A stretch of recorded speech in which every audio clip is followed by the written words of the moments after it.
শাশুড়ি মা এখন যাও, আমি এখন নতুন বউনে ঘুমাবো। হ্যাঁ গো জামাই, আমাদের তো একটাই ঘর, আমি কোথায় গিয়ে ঘুমাবো? শাশুড়ি মা বাইরে খাটিয়া পেতে ঘুমাও।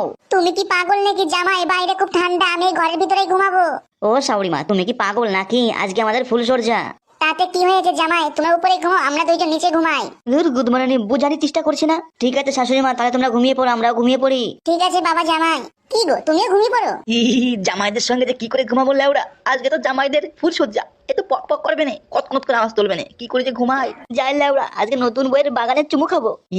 আমিও দেখবো জামাই তুমি কি করো, আমার খুব দেখার শখ ফুল সজ্জা কেমন হয়। ওই কি গো, ওঠো ওঠো ওঠো, বাবারা ঘুমিয়ে গেছে। এত ডাকছো কেন? খুব ঘুম পাচ্ছে। আরে ওঠো ওঠো, বাবা মা ঘুমিয়ে গেছে। তোমার শুনতে পাকাতে চুমু খাবো আর তোমার বাতা বেলে চাপবো। ওঠো ওঠো। আমি দেখে ফেলেছি কি করছে তোমরা। মা, আমি মনে হয় আর বাবা হতে পারবো না। কেন বাবা, তো নিচে সবকিছু ঠিক আছে তো? বাবার এই রেজার দিয়ে আমার বান্টুর লোমগুলো শাস্তি গেছিলাম রে মা। আমার বান্টুটাই গাটে পড়ে গেছে রে। আমি আর বাবা হতে পারবো না রে মা, পারবো না। এ খোকা, তুই কি বলছিস খোকা? তোর বান্টু কাটে পড়ে গিয়ে তোর বিয়ে কিনা করবে না রে খোকা?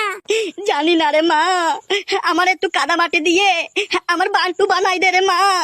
আমি বিয়ে না করলে আমি ঠাপা বাবা লাগাবানি কি করে রে মা?